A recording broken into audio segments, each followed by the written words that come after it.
மாமதுரை போற்றுவோம் மாமதுரை போற்றுவோம்னு வேள்பாரி தீட்டிய எழுத்தாளர் சு. வெங்கடேசன் எம்பி அவர்கள் நிகழ்ச்சி நடத்துகிறார்.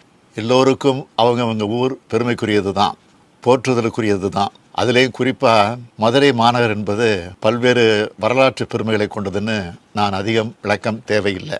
இந்தியாவோட பழமையான நகரங்களில் ஒன்று மதுரை. 2000 ஆண்டு வரலாறு கொண்டது மதுரை.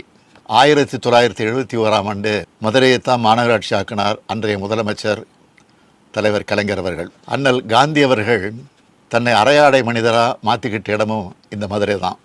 ஏன், என்னுடைய வாழ்க்கையில் மிகப்பெரிய திருப்பு முனை ஏற்படுத்தின திமுக இளைஞரணி தொடங்கப்பட்டதும் இந்த மதுரை மண்ணில் இருந்து தான்.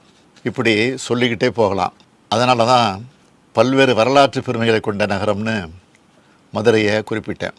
இத்தகைய மதுரைக்காரங்க மட்டும் இல்லை, எல்லோரும் போற்றலாம், மதுரையை போற்றுவோம்னு கொண்டாடலாம். நம்ம திராவிட மாடல் அரசில் மதுரை மாவட்டத்துக்கு 2 அமைச்சர்களை கொடுத்துருக்கோம். தங்களோட சிறப்பான செயல்பாடுகளால் 2 பேரும் மதுரைக்கு நம்ம அரசுக்கும் பெருமை சேர்த்துக்கிட்டு இருக்காங்க. 2013ஆம் ஆண்டு முதல் மாமதுரை போற்றுவோம் விழா நடந்துக்கிட்டு இருக்கு.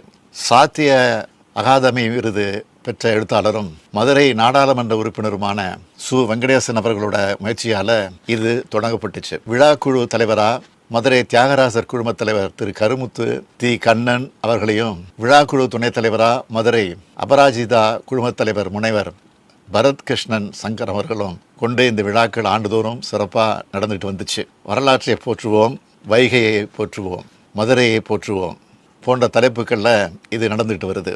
இந்த விழா நடக்கிற நாட்களில் மதுரை மாநகர் புத்துயிர் பெறுவது என சொல்லலாம். வைகையை தொடங்குகிற இடத்திலிருந்து அது கடலில் கலக்கிற இடம் வரைக்குமான ஆற்றின் பாதை, அதோட கரைகளில் அமைஞ்சிருக்க ஊர்கள் ஆகியவற்றின் மாதிரி வைகை ஆற்றுக்குள்ளே வடிவமைக்கப்பட்டு இருந்துச்சு.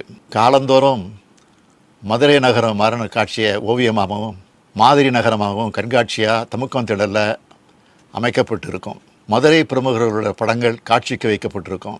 பள்ளி மாணவியருக்கு போட்டிகள் நடத்தப்பட்டுச்சு. கருத்தரங்குகள், கலை நிகழ்ச்சிகள், ஊர்வலம், வானவேடிக்கை ஆகியவை நடத்தப்படுது. இருபுறமும் விளக்குகள் ஏந்தி பொதுமக்கள் நிற்கிறாங்க. சிலப்பதிகாரத்தில் சொல்லப்பட்ட இந்திர விழா போல இவை நடத்தப்படுறது அறிந்து நான் மகிழ்ச்சி அடைகிறேன். இதேபோல் இந்த ஆண்டும் மாமதுரை போற்றும் விழா ஏற்பாடு செய்யப்பட்டிருக்கு. இன்று தொடங்கி 11ஆம் தேதி வரை இந்த விழாவை ஏற்பாடு செஞ்சுருக்கீங்க. மதுரை நகரத்தோட மரபையும் பண்பாட்டையும் கொண்டாடும் பெரும் விழாவாக இதை நடத்திக்கிட்டு வரீங்க. இந்த ஆண்டு மதுரை போற்றும் விழாவை ஆர்வத்தோடு முன்னெடுத்து செல்லும் இந்திய தொழில் கூட்டமைப்பான CII அமைப்போட இளையோர் அமைப்பான யங் இண்டியன்ஸ் அமைப்பை பாராட்டுறேன். ஊரை போற்றும் இளைஞர்களாக நீங்கள் வளர்றது எனக்கு மகிழ்ச்சி அளிக்குது.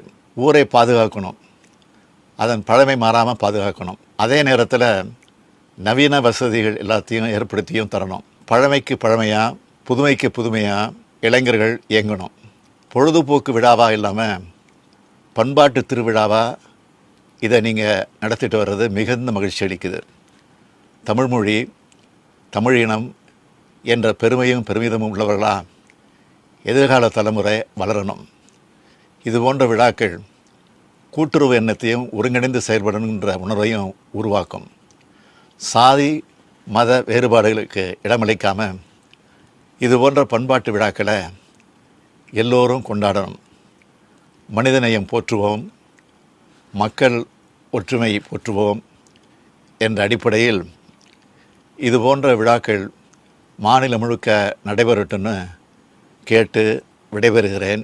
நன்றி, வணக்கம்.